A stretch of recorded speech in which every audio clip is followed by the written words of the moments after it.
Well, hello there, and welcome to the bedroom of the dollhouse for another reading from The Secret Language of Birthdays by Gary Goldschneider and Just Elfers for April 20th, the day of Worldly Challenge. That's right. And here at the top of the page is a visual representational image of the day of Worldly Challenge. We have what appears to be a pretty straightforward appearing antique globe, if you like. Armillary of sorts, though it's not just a wireframe. That said, does that speak to the day of Worldly Challenge? Hey, perhaps. They got the world part right. That said, these visual representational images are often rather enigmatic. This one's a little more on the nose, but hey, does that mean anything?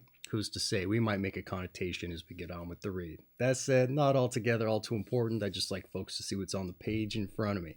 That said, what is important around these here parts is it's somebody's birthday, all right? So if it's April 20th and it's your birthday today, well, hey, what's important around here? Wishing you a happy birthday. So happy birthday. That said, sometimes these videos find folks late, and if that's the case, I just want to say, hope you had a happy birthday. But for everybody else who's joining us out of curiosity, maybe to celebrate, one of their friends or loved ones, hey, I just want to say hello, welcome, and I hope you enjoy yourself. Now, before I dive in with the redirect, something I like to take a few moments here outside of getting into the read, and that is rolling some dice, all right? This is the Diecast birthday broadcast, so I like to live up to the namesake. But if you've been here before, you know what's going on, and you just want to get to the read, well, you jump ahead in the chapters. That's why I throw them in there for folks. That said, I'll be here rolling dice because I do so more importantly for synchronicity's sake. And here I rolled a 6 and a 5 for an 11. Now, what is synchronicity? You're probably wondering if you stuck around. Well, my friends, as I hear it told, the universe or the higher powers that be, if you like, will oftentimes put things in our path to help us realize our goals or manifest our aspirations. But oftentimes, as we're getting on in this life, we're very singular of mind and narrow of focus. And so we're apt to miss those kinds of things and just keep getting on. Maybe it's even more of a struggle to find the things that we're getting after because we're not picking up on such signs. But how do we pick up on them? Well, you need a mutually agreed upon signpost, if you like, between you and the universe. That's right. Your daily numbers in this instance, all right? Or you can get a pendulum or something, but let's go with the dice, all right? That said, how do we make this work? Well, again, you just need to figure out a daily number, and then maybe you ascribe directional values to number sets, say north for 1 through 3, and then east 4 through 6, and so on. You can also dive into the weeds further by ascribing evens and odds to yeses and nos, or lefts and rights. I don't know. It's all up to you and what you decide between you and the higher powers that be. But once you figure those things out, well, hey, you're going to be on the lookout for these numbers out there in the world. Out there in the world's the key word there. Pick a place that's near and dear to your heart or some place you want to explore and try this out. Start rolling the dice, going the time limits and directional values you've figured out from the dice there, and then get those blinders off and just see what's going on around you. Outside of your daily numbers, sometimes you'll start to see the day take on a theme. Take the globe, for instance. Maybe you start seeing such things as art pieces, sculptures, if you like, or just on bus benches as parts of advertisements or billboards, or people playing with such things out there in the wild. You never know how it's going to manifest. That said, it can be anything, so maybe not the globe per se, but that's why you got to keep your eyes open, all right? Take in everything around you. That said, maybe as you get on with this particular process, a few different dice rolls, maybe you're not seeing much anything. Hey, never fret. Just take some time, look around, see what you're doing. Maybe no sooner you get to roll that second, third, fourth dice roll. Hey, you know what? Maybe somebody stops, asks you what you're doing. Hey, just let them know what you're up to. Tell them it's your birthday, or you're trying to shake things up. Some loon on the internet suggested as much. Hey, you know what? They might be apt to tell you it's crazy, but they might also be apt to join you, all right? Maybe they're bored and they need to shake up their own lives, all right? Which is great. Maybe the universe was leading you to meet this person. And if you hadn't stopped those few times where you weren't seeing anything, hey, you might not have joined them. They might have passed right by you, or you would have passed right by them. Who's to say? But what's great also about meeting other folks and bringing them in on this process is the more people who are focused on the same things, as I've heard, you're apt to beget greater results. A kind of consensus reality type of thing, all right? That's diving into the weeds even deeper, but I think you get the idea, all right, with synchronicity. So be on the lookout for your numbers. Let the universe show you you're on the right path, and keep your eyes open. Because if you see, taste, touch, smell, even intuit just a little bit of that kind of magic lining up, Hey, I think you have to see why I brought it up for you, all right? That said, it's your birthday, get out there, have some fun too, all right? So I think you get the idea. Let's get on with the read. Your month is April, your day is the 20th, your sign is 29 degrees Aries on through to 1 degree Taurus of the Aries Taurus cusp, and your quality and element is Cardinal fire. All right, April 20th, the day of worldly challenge. Those born on April 20 have highly developed leadership skills. Dynamic individuals, their inner drive invariably points them in an upward direction, inevitably toward accomplishment, success, as well as power. In addition, those born in this day are rarely content to simply advance their own cause, but also must feel that they are able to put their family, business, or social group on the right course. Group values also remain a high priority for them. Yet, not uncommonly, those born on this day are extremely sensitive and highly private individuals. They have a strongly developed fantasy life, which can be invaluable to their career, but only if they put it to constructive use. Their sensitivity may lead them to be touchy and high strung, but can also lend their character a mesmerizing quality which makes them fascinating to others. It is incumbent upon them, however, to remain in touch with and in control of their feelings, since those born on this day tend to stir the emotions of others so strongly, particularly those of loved ones and those of friends. No matter what walk of life these socially committed individuals find themselves in, it is the challenges of the world that spur them on. For the most part, they do not avoid problems or conflicts, but welcome them. That they do not seem to be cut out for an easy, relaxed life at all is apparent. And this can indeed seem an impassible barrier to their ever achieving happiness or rest. Yet, curiously, they find refuge in intense excitement and concentrated problem solving, much like a bird or a plane that seeks the safe haven in the eye of the hurricane. Their whirlwind energies may wear others down, however, and eventually take their toll on themselves as well. April 20 people are highly intuitive and often preferring to fly by the seat of their pants than follow a map. But at the same time, they are intensely physical, needing the satisfaction offered by food, sensuous human contact, and a stable family life. And although the earthly aspects of their personality can serve to ground their imaginative side, conflicts may also arise, particularly when the gulf between dreams and realities becomes impassable. Those born on this day must be careful not to allow themselves to suffer frustration for very long, but rather scale back their goals to more attainable levels when necessary. Learning to objectively assess their capabilities, regularly monitor themselves, and remain flexible enough to revise their daily approach to life when needed will be important to keeping them on their path. All right, this was a very interesting birthday read, to be sure.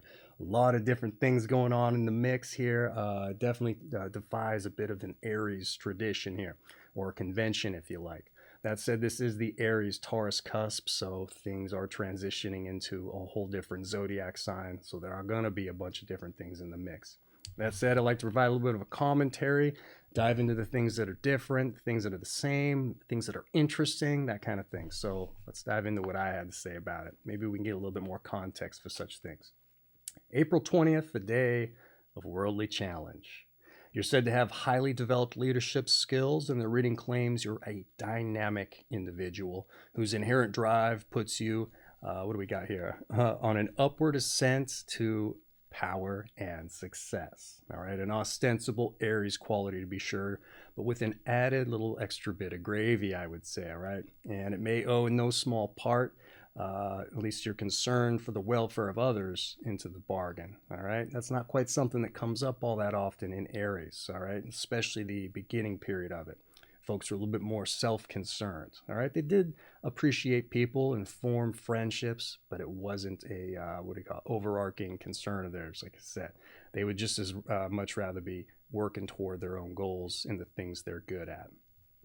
Aries folks writ large, they're doers and achievers, all right? But the consistent concern, at least advocated by the book, is to put themselves in the service of others to realize their success, all right?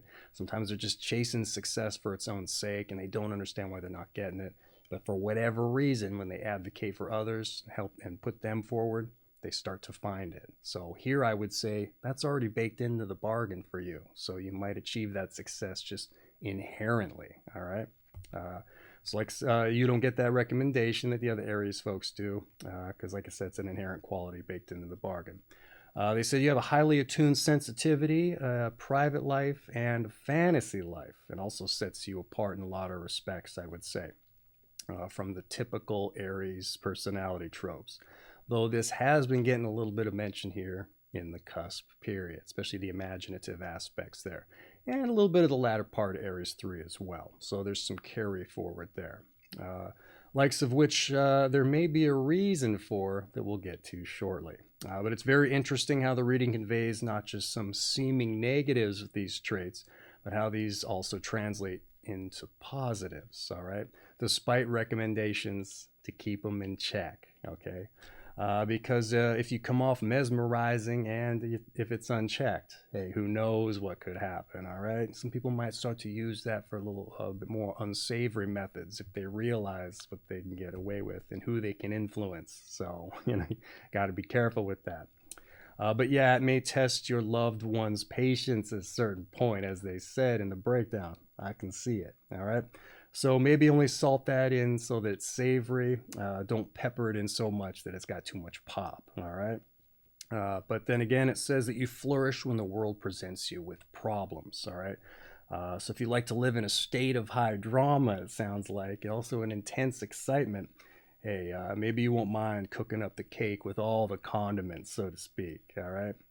So it's almost too bad we're not in the kitchen of the dollhouse today with all the cooking metaphors. That said, I do find it funny how much the reading trades back and forth with how your conflicting natures provide you with various benefits, all right, but also the otherwise positive effects that can come at the detriment of something else. It's interesting, this push-pull dynamic that's seated in there. On the one hand, you get amusement from spinning a bunch of plates ostensibly, but on the other hand, a sense of excitement from when they might fall off and break as well, okay? But despite the fact there's now broken glass everywhere that needs to be cleaned up, okay? Hey, that's interesting that seems to be kind of what's going on in there, metaphorically speaking. All told, at some point, you either have to be okay with the cleanup or, I don't know, maybe switch to plastic within the metaphor. Who's to say? But like I said, this is a highly interesting day, and it's mostly because of all the push and pull there. You get positives out of one thing, and then they might translate to negatives somewhere else. I like it, all right? Despite the fact they didn't really round it out too well, say what you were like as children and what your relationships might be like outside of you might frustrate people and test their patience. But here nor there, they can only get into so much. But like I said, I liked it quite a bit. That said, that's been what I had to say about your breakdown. Let's move on to your numbers and your planets. Let's try a little bit of astrology in the bargain for you. Here we go. Those born on the 20th of the month are ruled by the number 2, as 2 plus 0 equals 2, and by the moon. Those ruled by the number 2 tend to be gentle and imaginative, and are easily hurt by the criticism and inattention of others. They may also take offense easily and have a low threshold of irritation, underlined by Mars, the ruler of Aries, it says in parentheticals. And because of the moon's influence, those ruled by the number 2 are likely to be impressionable and emotional. And since April 20 people can have difficulties in respect to exercising power, they must guard their sensitive natures and work on what is often low self-esteem. All right, very interesting. A little more of that push-pull dynamic.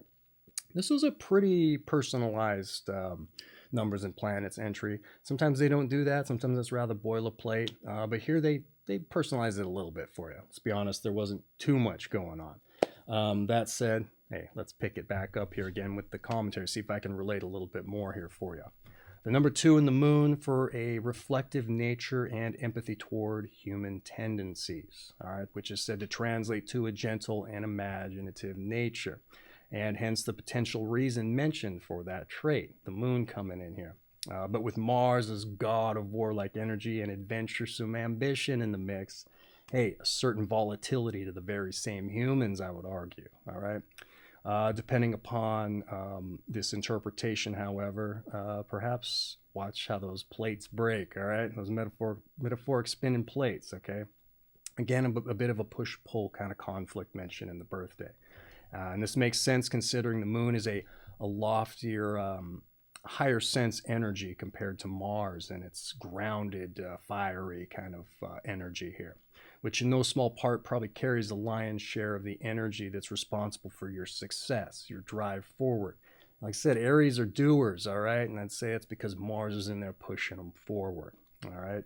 But that said, this is the Aries-Taurus cusp, all right?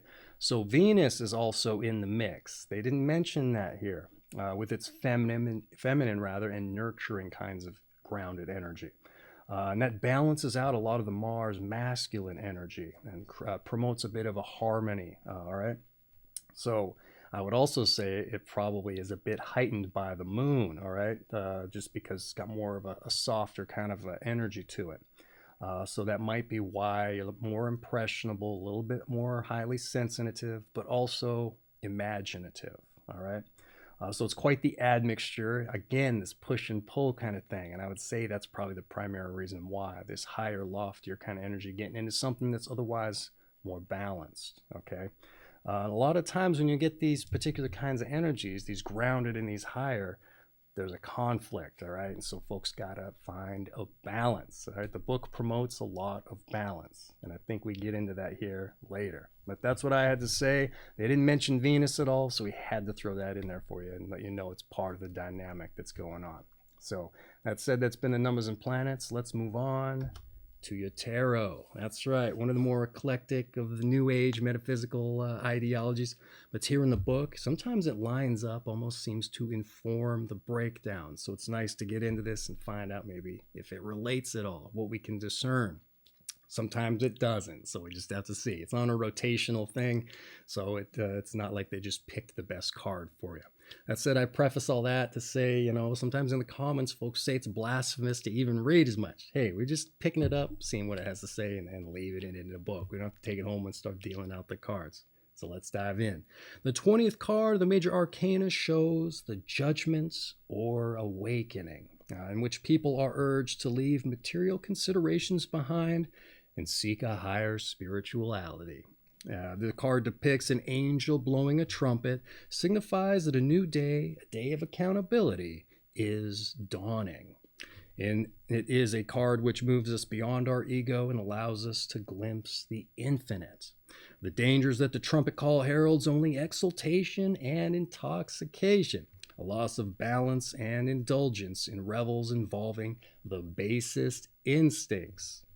The challenge for April 20 people is the acceptance of reality and the avoidance of delusion. All right, yeah, a bit of a copy-paste job, but they did button it for you to try to bring it home, tell you how it relates. Even if it's just a quick little warning there. Let's see what I had to say. I think this one I'm a little bit push-pull all over the place, so bear with me here. The judgment or awakening, which urges people to leave behind material considerations and seek higher-minded concerns, all right? Lean into the moon energy, it kind of sounds like.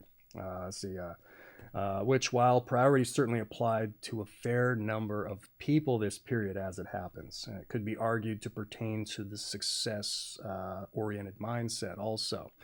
Helping you better achieve that with all the deficits that might come if you weren't concerned for the higher ideals, all right? So I would say that's kind of based on you in the breakdown, no small part, especially with the Venus and Moon influences. They warned against the reality aspects there, finding the balance, but I struggle to see the card really lining up all too well. Certainly serves as a warning, but I don't know. Were you concerned with material possessions so much? I don't know. I didn't really pick up on that in the breakdown. despite the fact that has been coming up here the past few days, talking about material considerations. That you kind of fall outside that, I would argue. You're more, I would discern that you're more involved in life and having some fun and leaning into the imagination, the fantasy side of things, and that's outside of the realm of material almost. All right. But so what else do we have to say here? Even the advice of accepting reality and avoiding delusion would seem to affirm. I said all that. See, secondary to more social, experiential matters. I would say those are baked in, like I mentioned. I would say the danger of being out of balance and in finding indulgence and base nature there, and that push pull, like I said, would certainly apply to a bit of a mixed bag kind of card. But the moon energy and this fantasy life aspect comes through with that warning, I would say. Again, sometimes these cards, they just almost speak inherently to the breakdown. It's very interesting that it lines up that way. Here, not so much, even though the warning came in. It's nice to hear and emphasize their points once again. Make sure that you don't get too imaginative, it sounds like. Find the foot in reality. But it's also interesting for me to think that that's a problem, because the Venus and Mars are grounded energies. So does the moon really have that much power in there? Who's to say? All right, but interesting nonetheless. All right. That said, that's been your tarot. Let's move on to your health. All right, here we go. As outlined above, April 20 people may face enormous stress in their lives, particularly in the realm of bringing their earthy and fiery natures into balance with each other. In fact, their health depends on the ability to achieve this balance. April 20 people should consider cutting certain substances from their diet, or at least keeping them under strict control. The first of these is sugar. And if April 20 people have a sweet tooth, it will be difficult to control their sugar intake.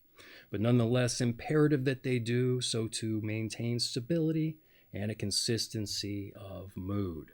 In addition, they should be aware of the typical Aries love of spicy hot foods and of exotic dishes.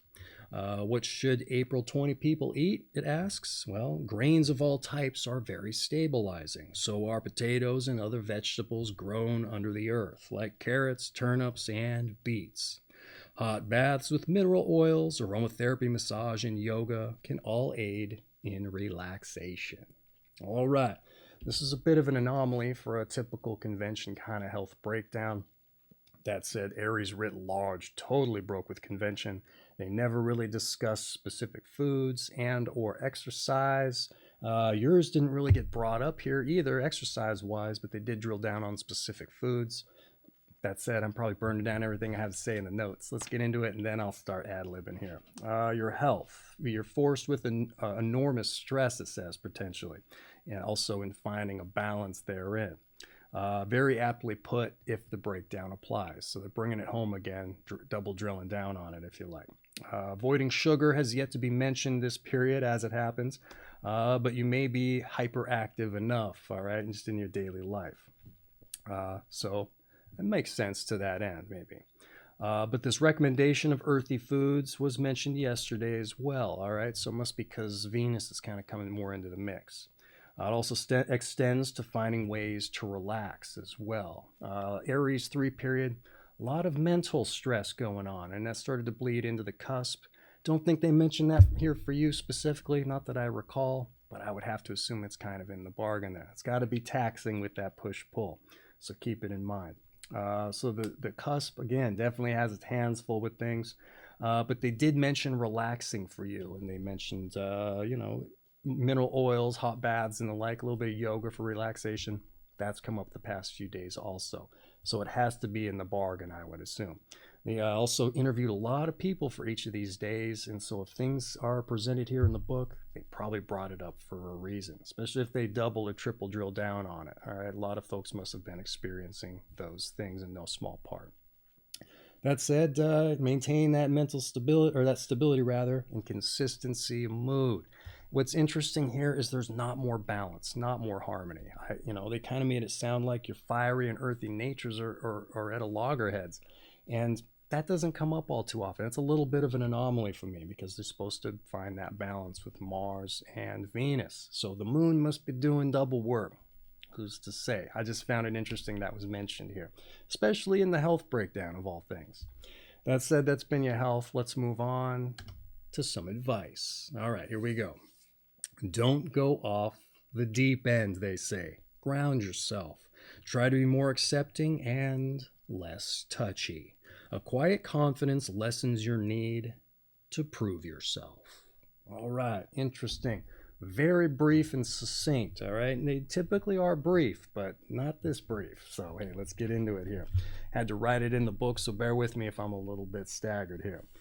They said don't go off the deep end, ground yourself, okay? Really dismiss the bedside manner here in that respect. Right to the point, triple drill down with the balance.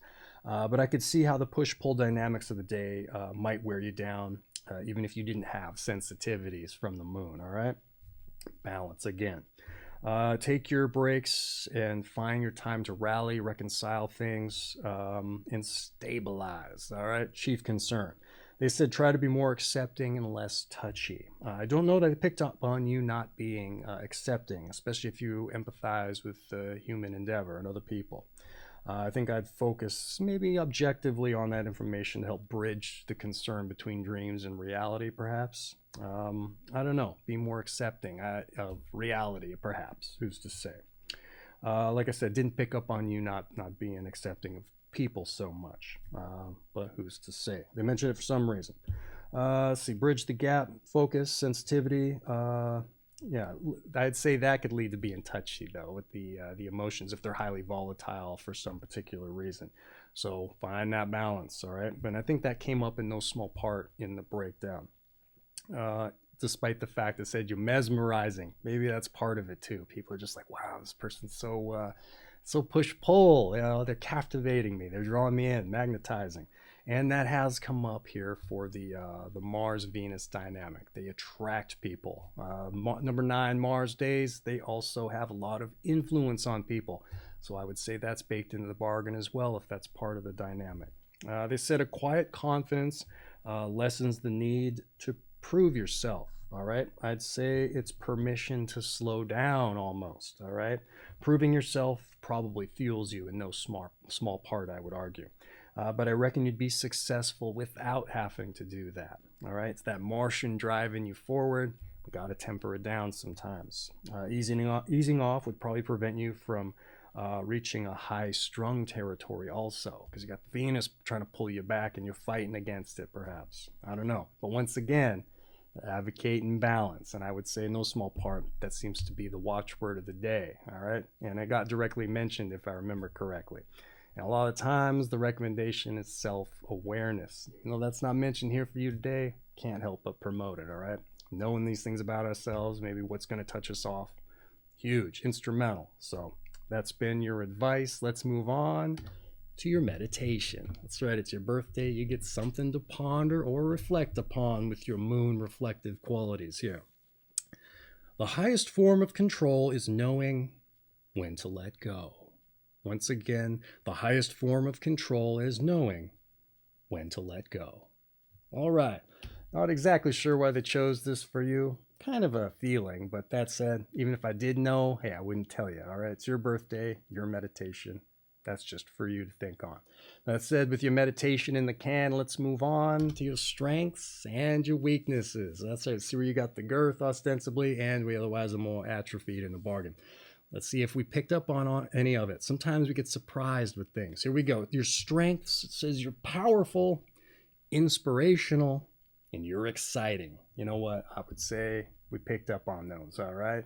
But your weaknesses. Oh, did we pick up on those? Let's see what we got here. Illusion prone. Yeah, we heard that. Overly emotional. Boy, why'd they have to put that one in there? I guess. I don't know about overly, but all right. And power fixated. Oh, look at that. The strength is also a weakness. Oh, interesting. I don't know if I've seen overpowerful in the book before, surprisingly. That said, I often like to argue our strengths are going to help us overcome our weaknesses. This might be a little bit of a task here for me today, but I also like to say our weaknesses can be strengths in and to themselves. So a little bit of a dichotomy going on with powerful being in both columns. Let's see what I can do here. I oftentimes flounder. Let's see if I do. Let's get it. There's strengths. It says you're powerful, inspirational, exciting. How can that help you with your weaknesses? All right. First of all, you're powerful. Hey, you're coming in hot. You're gonna approach it, head on, if you like. All right. And I would say if you've got the power, you're gonna have the wherewithal to push through also. Inspirational. Hey, you inspire others. Let's look in the mirror. All right. We got to inspire ourselves too. And if you can do that, I would say it's gonna help you maintain your power, your wherewithal. All right. And you're exciting. I often like to say, get excited, all right? If we're excited about things, we're going to keep getting after them, all right? Sometimes we need that motivation, that push, and it's not there. Get excited for it. What's this thing I got to do that I don't want to? Hey, let's throw don't want to in the trash, all right? Stop whining. Get excited about it, even if it's something we hate, all right? If you get excited, hey, it's some Dale Carnegie kind of win friends and influence people. You're fooling yourself into doing it. I think that must be where I got that. But get excited, all right? I just threw my own thing on it. So get excited to fix your weaknesses, all right, or improve upon them. That said, and if you are excited, hey, then you're already doing that, I assume. All right, but your weaknesses, how can they be strengths? Illusion prone. Hey, you know what? It's easy for you to be creative, all right? Get into that headspace for the higher concerns, maybe things that don't exist, but hey, we got to shoot for the stars if we want to hit the moon, all right? Metaphorically speaking. So if you've got that tool in your bag, hey, you know what? Perfect to bring along. Just don't get mired in it, all right? Don't be daydreaming when you're supposed to be putting pen to paper kind of thing, all right? Balance. Overly emotional. How could that be a strength? Well, you know what? I would say if you're reflective about as much, you can hold the mirror up and understand maybe what got you to those over emotional points, all right? And you know how to bring it back, how to recognize when it's gonna happen so that maybe you can prevent the knee-jerk reactions. How does that translate to a strength? Hey, I would say you can help recognize it in other people as well, maybe where they need the help. Also, maybe how not to step on toes, all right? You're gonna have that intuitive notion because, hey, I know what sets me off ostensibly, so let's put that to practice, all right? You're going to know how not to set other people off, I would say, because you've got the experience in yourself. So we just got to project it out there, recognize it in ourselves, and it's an experience that you've got. Other people who aren't overly emotional, they're not going to know what to do or how to handle such situations. You will, all right? Power fixated. Weakness. How could that be a strength? I would say you're constantly evolving. If you're focused on getting ahead, grabbing that power, how do I do it? How do I get after it? I would say that's a strength. Constantly evolving, constantly improving, constantly asking questions, trying to get ahead of things, dynamically reacting. I could see how it's a weakness. You're pushing out there, maybe getting more authoritarian than you need to, rousing antagonists, which is a chief concern for the Aries period writ large. Didn't really get brought up for you, but I would say it's seated in there, especially if you test people's patience. And it's not always about arousing antagonism through creating enemies. It's also people that become envious of things. Aries one was with that. From all the friends they would make, people would get jealous, and then they would make enemies from that, despite being warm-hearted, earnest people. So power fixated, that's right. You're going to get after it. You're going to constantly evolve. But yeah, don't let it get away from you. Find that balance. So did I make a case for strengths and weaknesses today? Hey, I think I did all right. I've certainly done worse, that's for sure. That said, I think I made my case. Let your strengths help you improve upon your weaknesses, but don't throw your weaknesses in the trash altogether, because they're part of who you are and they can be strengths. I think you get it. That said, that's been your strengths and weaknesses. Let's move on to those born on this day. That's right. When we get into those born on this day, something I like to do is look at it from the perspective of chasing down our passions, all right, figuring out our purpose in life, because all too often I meet some folks who are just punching the alarm clock in the mornings. They can roll out of bed, get to work, and punch the time clock, and then when the weekend comes, they're just rallying to do it all over again. A vicious, otherwise unfulfilling cycle in a lot of cases, I would say. But if we've got a purpose or a passion, even if it's just something to do on the weekends, hey, that's fueling us through the week to get to, all right? And I think we need to have that in our lives to make it more fulfilling. So, the ostensible idea here is to take some inspiration from those born on this day with what they did to get in the book and find our own passion, purpose. All right. Even if all of this just serves to put the idea in your head, because I think it takes a lot of work and time to even figure out what your passions are. So if I can get you thinking on that track, well, then there's nothing more I can wish for you on your birthday. That's a huge present, I would say. But if you already got that in your life, well, then the hat I'm not wearing's off to you. Let's just see who shares your company. So let's get into it here. Those born on this day. Here we go. We're starting off kind of strong here. Power, what was it? Power fixated. Let's see if there's some worldly challenge baked in here, all right? Adolf Hitler, as it happens. Hey, we got to take some of the bitter with the otherwise sweet, okay? Power fixated for sure, maybe even ruled by his illusions and the lack of reality. I don't know. So let's see if we see that as well with some of these other folks. But like I said, Adolf Hitler, Austrian-born German Nazi dictator and a writer of Mein Kampf. Moving on, we have Joan Miro, Spanish painter. Napoleon III, the French emperor, and lost the Franco-Prussian War and was deposed. We also have Gro Harlem Brundtland, a Norwegian woman prime minister. Jessica Lange, film actress. We also have Daniel Day-Lewis, the Irish film actor. Mom Pramod, Thailand Prime Minister. We have Geoffrey Layton, British naval officer, head of all British forces in Ceylon, and it says World War II. We also have Robert F. Wagner, New York City mayor. We got a lot of powerful individuals here.